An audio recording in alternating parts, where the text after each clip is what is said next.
What's up? John Sonmez here from SimpleProgrammer.com. So I got a question.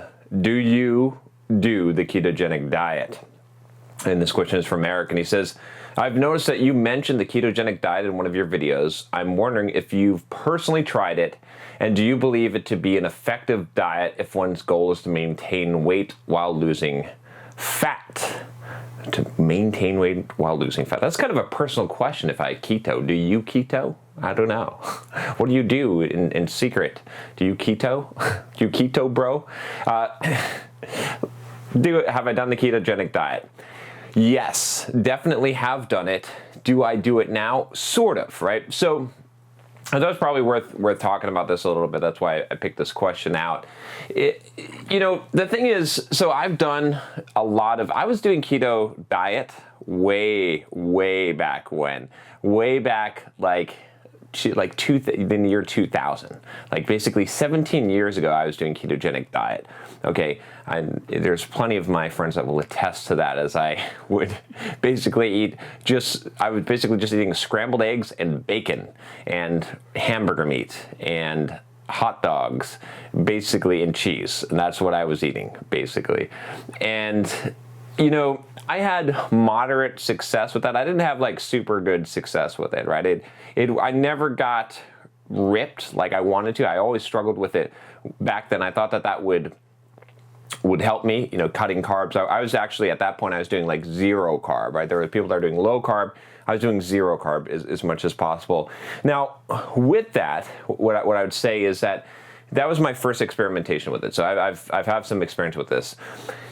One of the problems I had back then, which people didn't really understand and know about it, was that having a higher protein intake, right, not having enough fats, can actually kick you out of ketosis. It makes it not as effective because the proteins can actually be used as glycogen, as fuel for your, it gets broken down into glucose essentially. And so that can limit how far you go into ketosis. Now, for those of you that don't know, what is ketosis? Ketosis is basically the point where your body creates these ketone bodies, which it's able to use as fuel or different. I'm not going to go really deep into this in this video, but essentially your muscles and your brain can adapt to mostly run on ketones, although your brain will always have to use some amount of glucose, but it can get that from various sources, from the protein, like I said, and if it doesn't have that available, it will break down your muscle essentially to get that, but that's usually not a fear. So I would say that when I was doing the zero carbohydrate, and I did this for a few times, now I lost some weight. I definitely have done this and have successfully lost weight, but my opinion is that the ketogenic, being in ketosis, I do not believe has any kind of magical ability to enhance weight loss or fat loss necessarily, right? Not what you lose the weight from is from the calorie deficit, okay? Now, if you were to take someone that was sedentary, that wasn't working out, that wasn't lifting weights, and you were to choose which diet to put them on, just a calorie-restricted diet or one that's a ketogenic one, in my opinion, it probably makes more sense to do the ketogenic one for a couple of reasons, right? One of them is that even though there's been conflicting studies on this, right? But I still believe that they're going to have a higher percentage of fat loss and preserve muscle in a ketogenic state, right? When you get into that state, if you look at the charts, right, you can look up charts on ketogenic fasting and what ends up happening within the very first 24 hours, 48 hours, the protein breakdown actually starts to peak. It actually does go up because your body is not it's not getting enough glucose, right, to run, and it's not able to process ketones at that point because you're not keto adapted, you're not fat adapted at that point, and so it has to break down some protein, or you're ingesting protein. But if you're fasting or you're just doing keto, you're probably going to be breaking down some muscle, and then after that protein degradation severely drops off, right? So it severely drops off. Maybe we can bring up a chart that shows that, but so at that point, it's very muscle sparing. So that's the benefit of that. Now, again, this is why it's fairly complicated, right? And this is why I always tell you, right, with fitness advice, even though I'm giving you some here, is you have to test this stuff on yourself, right? I've read a lot of scientific papers, and a lot of it is bullshit. It doesn't mean that they didn't conduct the tests. It just means that the conclusions that they drew do not, I mean, they're in either a large sample size or like they're still very theoretical, right? Because there's a lot of reasons why you can get results that you do, depending on a lot of different factors. A lot of it is compliance, like in self-reporting, and there's just a ton of stuff here. So you can't always, right? You use the papers, you look at the studies, and you say, this is interesting, and then you try it out and you see how that's affecting you or how that's working or with your clients, right? If you want a guinea pig on your clients, which I sometimes do. But but my point is this, right? Is that you're gonna have to test this stuff out on you. So take what I'm saying with a grain of salt, right? Obviously. But in my experience, what I've found definitely is that if someone's untrained, the other effect of that, I would say, to talk about, why I would prefer someone to do a ketogenic diet, and I've seen this, and definitely a lot of people that are overweight, that are not really athletic at all, that aren't really exercising, but they're just going keto. There's actually this group. I actually did an interview with one of the guys that's running this group, the two keto dudes, and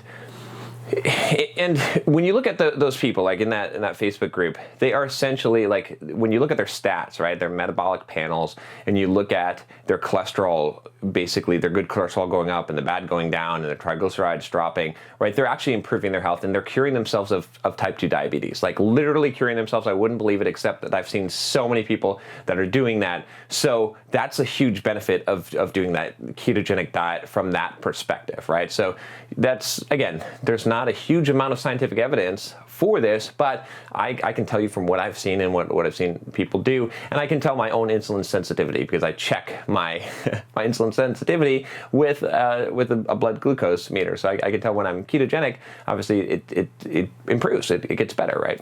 So that's sort of give you that kind of a background on the ketogenic diet. I've done it poorly before, and I've done it better, but here's where I'm sitting right now, just to kind of fast forward to more of what you're interested in. If you're looking to maintain weight and lose fat or gain muscle, right? I don't find that for an athlete, for someone who is trained, for someone who is lifting weights, that the ketogenic diet really makes that much of a difference. But I do find that two things do actually make a difference. One is lowering carbohydrates in general and doing carb cycling, unless you're trying to do something very specific with using ketogenic. And what I have come to as a conclusion, as what works best for me, is definitely, I don't do well on carbs. The higher carb, it definitely ends up being stored more likely as fat, right? And what I found, though, is that doing cycles, so essentially doing carb cycling, seems to work really well. So with the current program, what I'm doing right now, again, I've talked about this, that I'm going to eventually be putting out a fitness program that goes into more depth, but I've been able to get in the best, ripped shape that I've ever been using this. I'm a little bit off right now because I went off a little bit and was traveling and stuff and wasn't sticking to my program and plan. I also got sick, but as I have used this, I have found that it works the best. And what I'm essentially doing, to give you the high level of it, is that I'm fasting till 5 every day, right? I fast. That's definitely been beneficial. I found a benefit in that. In fact, it's worth, I'll just side note here and tell you that I haven't found, again, another, like, as far as increased fat loss, other than calorie deficit from doing the intermittent fasting, right? I found that, in fact, a lot of people do intermittent fasting and they gain a lot of weight because they only fast until like 1 or 2 o'clock, and then they eat big meals and they eat more calories. So I don't think that the fasting benefit, like what I'm doing, the OMAD or 1 meal a day, comes from necessarily it itself. In fact, I think it might even slow down your metabolism, but it's the deficit that gets created. But what I am doing strategically here is that I'm doing that fast until 5 o'clock every day, where I eat my 1 meal. But I'm on certain days, right? On Tuesdays, Thursdays, Saturdays, Sundays, I'm eating ketogenically on those days, right? So even if after I break the fast, I am basically eating ketogenically. Why, right? I'm not really necessarily trying to get into ketosis. Again, there's marginal benefit there, but I'm trying to increase my insulin sensitivity as much as possible so that I'm primed for the next day when I lift, right? So that I can and deplete glycogen stores, right? Your body has so much stored glycogen in the muscles and the liver, right? About 500 grams total, depends on your size, but about, I think, 200 grams in the liver and probably 300 throughout the muscular system.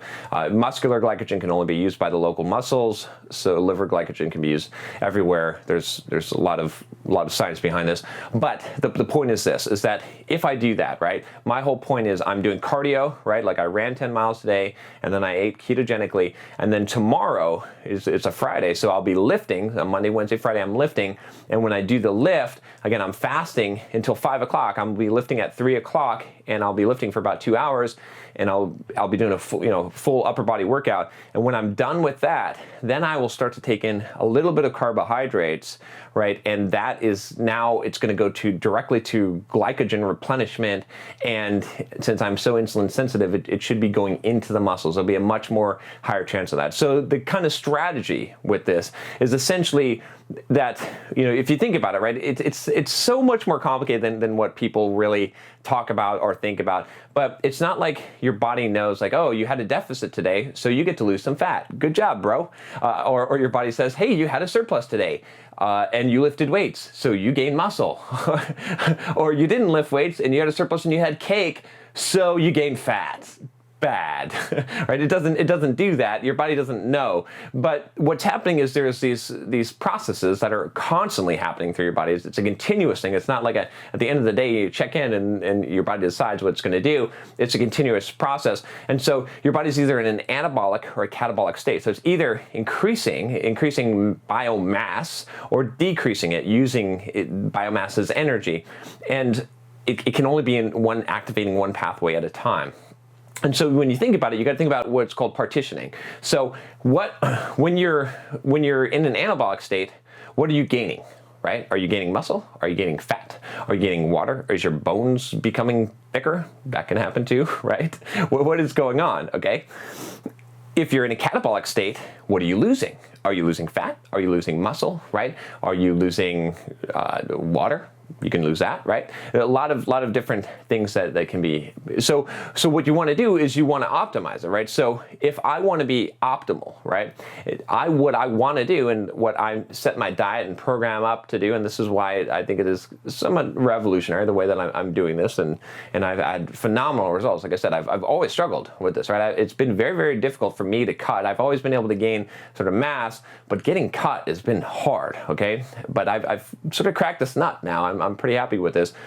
But what I'm trying to do is essentially, I want to make it so that when I'm in the catabolic state, that I'm maximizing the amount of fat that I'm losing, right? So I don't want to lose muscle. I want to spare the muscle as much as possible, the protein, and I want to lose the maximum amount of fat, okay? And then when I'm in an anabolic state, obviously, I want to gain muscle, or at least preserve the muscle, and I don't want to gain fat. I don't want it to go as fat. So if you think about that and why I'm doing what I'm doing, there's a lot of other things I'm doing as well, and a lot more behind this, but at a very simple explanation for it would be simply this, is that I'm cutting the carbohydrates, I'm going into the low carbohydrates, right? Or the ketogenic eating, right? And I'm doing the cardio, and I'm doing this all fasted because I want to be catabolic. I'm being catabolic at that time during the day, right? I don't have, and I'm depleting glycogen, okay?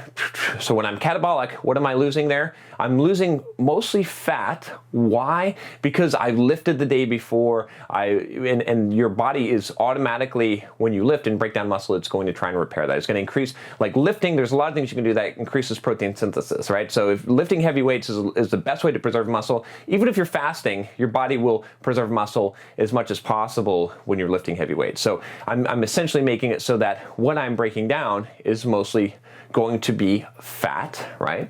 At least that's the goal. I'm taking some BCAAs and experiment with that as well to kind of, and HMB to preserve muscle. There's a few things that I'm doing there. And then I hit fasted cardio, right? I've been fasting for, like 18 hours at that point, go do cardio for 2 hours, go do my 10-mile run. So again, if I'm fat adapted, which your body can, we're not getting into the whole discussion of that, but hopefully I'm burning mostly fat. And if I'm not burning fat, what am I burning when I'm running? That's the question, right? Is it burning muscle? Not necessarily, right? If I'm doing sort of low intensity, long runs like that, what I'm burning is glycogen. So I'm pulling glycogen out of the muscles. That's not burning the muscle up, right? It's not breaking down the muscle. It's taking the muscles are using that glycogen storage, right? So I'm getting rid of all of that. So then when I eat, what am I eating? I'm eating enough to just sort of maintain, right? On those ketogenic days. I'm not really going into, I mean, you're going to go into an anabolic state when you eat food, right? And your body digests it, but hopefully as much as possible is going to muscle, right? I'm not eating carbohydrates, which I know that my body doesn't handle carbohydrates really well, right? Especially if my glycogen storage is topped off. Like, think about it. If your glycogen storage is topped off, right, and you eat some carbohydrates, what happens? Well, if you don't use that for immediate energy, it gets stored. And what does it get stored at? Well, if you haven't lifted, if it's not trying to, your body's not trying to build protein, new protein, and has the right amino acids to do it, then it's going to store it as fat. So a lot of times, especially if you take a big ingestion of carbohydrates, your body's going to be storing that as fat. So then we get to the next day. So then I'm lifting, right? Or I'm fasting still taking advantage of that catabolic state. So I'm spending a lot of time with not very much food and taking advantage of being in a catabolic state, right? And then finally, bam, I do that lifting. So I prime the muscles, right? When you lift, your muscles, the insulin receptors on your muscles become, basically turned on, okay? And you're more insulin sensitive if you haven't had carbohydrates or you haven't had food, because your body's ready to, it wants to absorb nutrients when you get them, right? It's going to be super sensitive for that. And so what ends up happening is I do that lifting, and then I take in those carbs, and where do those carbs go, right? So now we're in an anabolic state. So maybe I'm eating a little bit more calories, right? I'm eating my meal, right? Like a rice bowl with vegetables and meat on there. And what's happening with those carbohydrates? And when I take my protein drink that has some Gatorade in there, those carbohydrates are now, your body's first priority is to replenish glycogen stores. So I'm in an anabolic state, but what am I gaining? I'm gaining glycogen in the muscles, and so I'm basically circumventing that whole fat thing. So I'm able to take in these calories at this one time, a lot of calories, and it's not going to fat because it's going to replenish the glycogen first. So that's the basic principle. That's the basic idea. I know that I spun this off into a really strange place and didn't answer the question about the ketogenic diet so much, but I feel like I have to answer it that way because I don't think there's really just a benefit by itself in doing the ketogenic diet. And I think you need to test this on yourself. I have found that I just do not respond very well to high carbohydrates, that will get stored as fat. So by doing this cycle, and there's lots of different ketogenic cyclic diets, like this is not something completely new. The way I'm doing it, I think is unique with the fasting and then a couple of other things that I'm doing. And I've tried a lot of things, right? So I've tried straight keto. The problem that I would say, just to wrap this up here, with the straight keto, which I think a lot of people do, is that the issue is that you are not optimizing the protein synthesis, right? Everything else is great. I think you're optimizing fat loss. I think when you're catabolic and you're eating low carbohydrate or ketogenic, right? That your body's obviously burning fat because it's using that primarily as the fuel source, right? But I do believe that when you're lifting, you're missing that optimal gains that you could be making there, and you might have a little bit of you're not, the key to gaining muscle, right? If you want to gain muscle, is what? It's basically this. It's a very simple equation. It's protein synthesis versus protein degradation or protein breakdown. And so if you are able to synthesize more protein, right, your body is able to build more muscle, then what gets broken down, and when you lift weights, you break down muscle, right? There's a lot of things that end up breaking down muscle. When you're in deficit, you break down muscle, but when you lift weights and you do certain things, it causes you to gain muscle, depending on hormone levels as well. But where your protein synthesis outweighs that protein degradation or breakdown, that's where you regain muscle. And so that's why you end up hitting a max, because your body basically, you can max out. You can't get bigger, gain more muscles without using some kind of hormone, because you hit that sort of, your body's always looking for an equilibrium. So if you're doing keto and you're just doing keto and you're not taking any carbohydrates, you're sort of missing out on that opportunity and you're not maximizing the muscle synthesis. So I think that your overall amount of muscle that you're going to be carrying on your frame is going to be less. You'll probably have an easier time becoming cut as long as you keep your deficit low enough. But that's kind of where I stand on that. Your biomarkers will probably be good, but again, you need to test this on yourself, because I definitely have found that there are definitely differences in how people respond to carbohydrates from doing training, from testing on myself, and I don't do well on carbohydrates. If I am on a higher carbohydrate diet, when I am at a deficit, I am more likely to lose muscle. I've done programs where I've done sort of more of a balanced meal plan, and I've done the same program with someone else, right, who was on the same meal plan, okay, pretty much to the T, like very, very strict meal plan for several months, lifting heavy weights, and I ended up having a net loss of muscle, even though I lost a lot of fat as well, whereas the other person gained muscle and lost fat. And what I chalk it up to in that case is that I just don't do well on the carbohydrates. Me personally, it ends up being more likely to be stored as fat, and it's not good for me. So you should experiment. You should always try this out on yourself. And if you want to do ketogenic, I think there's definitely some health benefits, like I said, but there's no secret magic. There's no shortcut, right? There's none of this, like, there's no magic pill, or, maybe there's an illegal magic pill, but there's theoretically no magic pill, nothing, no silver bullet that's going to make this super simple. If you're trying to get cut, you're trying to keep mass, it's going to be hard. It's really going to be hard to do. It's not easy. There's just nothing that's going to hack it. And believe me, I've tried everything. And I have not found that, just aside from calorie deficit is the main thing if you want to lose weight. That's like just key. That's the key thing.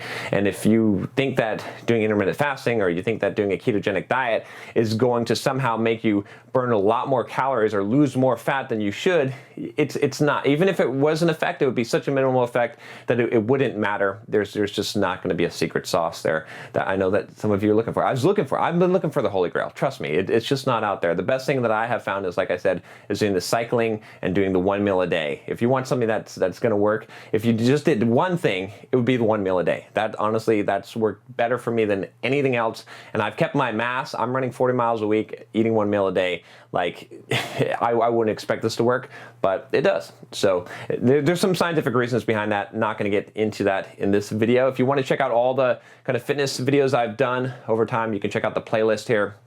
I know this is a long one, but I wanted to give this its due talk. So, all right, if you like this video, if you haven't subscribed already, click that subscribe button below, and I will talk to you next time. Take care.